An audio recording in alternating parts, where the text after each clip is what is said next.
আসসালামু আলাইকুম রহমতুল্লাহি বারাকাতু। আশা করি সবাই ভালো আছেন। আমি আল্লাহ রহমতে ভালো আছি। যারা আমাকে সাপোর্ট করছেন তাদেরকে অসংখ্য অসংখ্য ধন্যবাদ। যারা করেন না অবশ্যই সাপোর্ট করবেন, সাবস্ক্রাইব করবেন, সঙ্গে থাকবেন। আজকে সময় উপযোগী একটা ইশতেহার ঘোষণা করলেন জামায়াত ইসলাম বাংলাদেশ।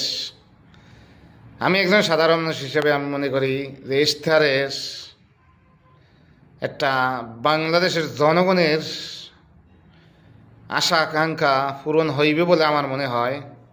যদি এরা আল্লাহ ক্ষমতা দেন জনগণের ভালোবাসায়, তাইলে তারা এই ইশতেহারগুলো বাস্তবায়নের রূপ দিতে পারবেন বলে আমার বিশ্বাস।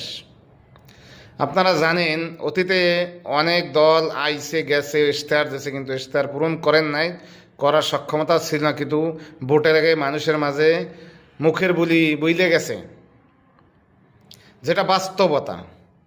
কিন্তু বাংলাদেশ জামাত ইসলামের এই ধরনের সময় উপযোগী একটা ইশতেহার যদি বাস্তবায়ন হয়, আমি মনে করি বাংলাদেশের 18 কোটি মানুষের উন্নয়ন হবে বলে আমার মনে হয়। এখানে শুধু অতীতের কথা আপনি যদি একটা কথা মনে করেন, শেখ হাসিনা কন, খালেদা জিয়া কন, তাদের দুইজনের ইশতেহার ওভাবেই ছিল ক্ষমতার আগে আসার আগে, যে আমরা তিস্তা এই বছরই আমরা করব, পানি বন্টন করতে পারবো, সমঝোতা করতে পারবো তিস্তা নিয়ে। দীর্ঘ বছর তারা কিন্তু ক্ষমতায় ছিল, দুইজনই ছিল, কিন্তু তারা এই বিষয়ে কোনো কাজ করতে পারেন নাই, সম্ভব হয় নাই। তারাও ভোটের আগেই বুলাবুলি গেছে, কিন্তু পরে আর এগুলা নিয়ে মাথা ঘামায় নাই, কেউই ঘামায় নাই। এরকম হাজারো প্রবলেম তারা বলছে, করে নাই।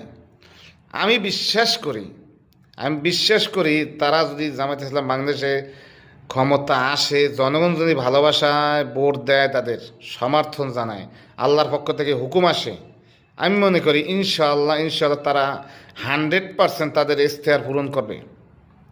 দেশের মানুষের যে কি চাহিদা, কি অভাব, কি দরকার, কি প্রয়োজন, এটা তারা বুঝেই এইভাবে কাজ করবে বলে আমার মনে হয় ইনশাআল্লাহ, যদি আল্লাহ পাক তাদেরকে ক্ষমতায় বসান।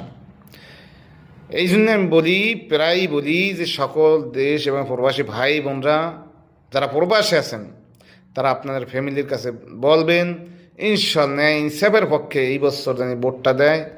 1 বছর অর্থাৎ একবার যদি আল্লাহ তাদের ক্ষমতা দেয়, আর তারা যদি ভালো কিছু করতে পারে, যদি না করতে পারে তাহলে আপনারা পরে দেবেন না, কিন্তু একবার তো দিয়ে দেখতে হবে। বিগত দিনগুলো তো আমরা দেখছি অন্যান্য